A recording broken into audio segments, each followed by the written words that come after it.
চলো পূজা। দাঁড়ান, হ্যাঁ বলো। আমার একটা ফ্রেন্ড আছে, হ্যাঁ, সে একটা না প্রবলেমে পড়ে গেছে। কি প্রবলেম? দীর্ঘদিন ধরে 4 বছর ধরে একটা ছেলের সাথে রিলেশনে থাকার পরেও সে এখন আরেকটা ছেলের সাথে রিলেশনে চলে গেছে। ওর এমন একটা সিচুয়েশন হয়ে গেছে, ও দুজনকেই ছাড়তে পারছে না। তাহলে এবার কি করবে? তোমার কি মনে হয়?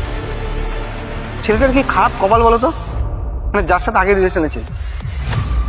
দেখো বলো তো, কি বিষয়টা এমন জায়গায় এসে দাঁড়িয়েছে, যদি তার প্রথম ভালোবাসাটা যার সাথে দীর্ঘদিন ধরে রিলেশনে ছিল সেটা যদি সত্যি হতো, তাহলে সেই মেয়েটা কখনোই অন্য কারোর সাথে রিলেশনে যেতে পারতো না।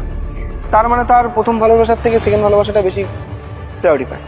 তাহলে তার, আমার মনে হয় সেকেন্ড জনের সাথে থাকা উচিত। ঠিক আছে, সব কথা বাদ দাও, তুমি চলো।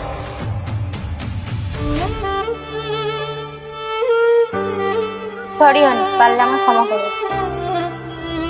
দিশাহীন চোখে খুঁজে যায়